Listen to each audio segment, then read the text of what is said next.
இந்து மதத்தில் பிரபஞ்சத்தை படைத்தவர் பிரம்மா என்று நம்பப்படுகிறது. ஒரு நாளில் 30 முகூர்த்தங்கள் உள்ளன.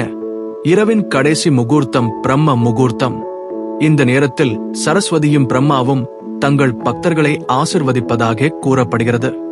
சூரிய உதயத்திற்கு 1.5 மணி நேரத்திற்கு முன்பு பிரம்ம முகூர்த்தம் தொடங்குகிறது. மேலும் அது ஒவ்வொரு நாளும் மாறுபடும். இன்றைக்கு சூரியன் 6 மணிக்கு உதிக்கிறது என்றால் அதற்கு 1.5 மணி நேரத்திற்கு முன்பு, அதாவது 4:30க்கு ஆரம்பித்துவிடும். பொதுவாக கூற வேண்டும் என்றால் அதிகாலை 4 மணி முதல் அதிகாலை 6 மணி வரை பிரம்ம முகூர்த்தம். பல மதத்தினரும் அதிகாலையில் இந்த நேரத்தில் ஜெபம் செய்வது, தியானம் மேற்கொள்வது, இஸ்லாமியர்களின் தொழுகை மேற்கொள்ளப்படுகிறது. இதற்கு ஒவ்வொரு மதத்தினரும் ஒவ்வொரு பெயர் கூறிக்கொண்டாலும் இந்து மதத்தில் இருந்து தோன்றியதுதான் பிரம்ம முகூர்த்தம். பல வெற்றியாளர்களின் ரகசியமான நேரம் இந்த பிரம்ம முகூர்த்த நேரம். நமது மனநிலையில் நிம்மதி தரக்கூடிய நேரம் பிரம்ம முகூர்த்த நேரம் என அறிவியல் பூர்வமாக நிரூபிக்கப்பட்டுள்ளது. அதிகாலையில் நாம் எழுந்துவிட்டோம் என்றால் அன்றைய நாள் நீண்ட நேரம் நமக்கு கிடைக்கும். நமக்கான தேவைகளை நிறைவேற்றிக் கொள்ளக்கூட நேரங்களை ஒதுக்கிக் கொள்ளலாம். பிரம்ம முகூர்த்தத்தில் செய்ய வேண்டியவை: பிரம்ம முகூர்த்த நேரத்தில் கடவுளின் மந்திரங்களை உச்சரிப்பதும் கடவுள் வழிபாட்டிற்கு உகந்த நேரம். அதிகாலையில் குளித்துவிட்டு பூஜை செய்வது, விளக்கேற்றுவது போன்றவற்றை மேற்கொள்வது இரட்டிப்பான பலன்களை கொடுக்கும்.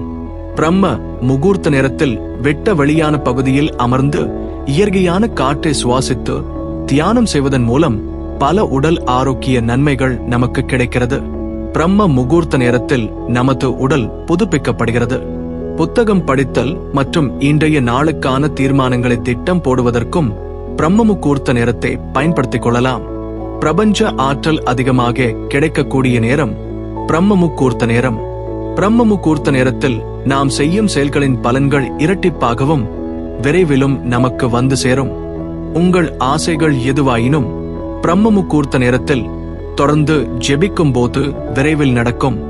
பிரம்ம முகூர்த்தத்தில் செய்யக்கூடாதவைகள்: பிரம்ம முகூர்த்த நேரத்தில் சாப்பிடக்கூடாது. ஏனெனில் இரவில் நாம் எடுத்துக்கொண்ட உணவே பாதி செலுத்திக் கொண்டிருக்கும். இந்த நிலையில் நாம் ஏதேனும் உணவை சாப்பிட்டால் அது அஜீரணத்தை ஏற்படுத்தும். பிரம்ம முகூர்த்த நேரத்தில் கடுமையான வேலைகளை செய்யக்கூடாது. இது ஆயுளை குறைக்கும் எனவும் கூறப்படுகிறது. பிரம்ம முகூர்த்த நேரத்தில் தேவையில்லாத பேச்சுக்களை பேசக்கூடாது. பிரம்ம முகூர்த்த வழிபாடு: ஒரு பாயை விரித்து அதன் மீது அமர்ந்து முதலில் தட்சிணாமூர்த்தியை வணங்கி அவருக்குரிய ஸ்லோகங்களை 11 முறை உருக்கமாக சொல்ல வேண்டும்.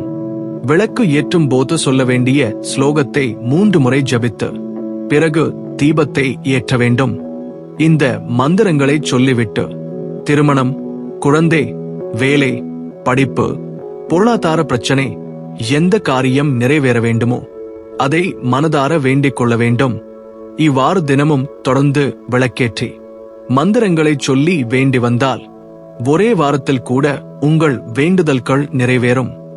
அதேபோல் பிரம்ம காயத்ரி மந்திரத்தை 108 முறை ஜபித்து வழிபட்டு வந்தாலும் வாழ்க்கையில் நன்மை நிறைந்த மாற்றங்கள் தோன்றத் தொடங்கும்.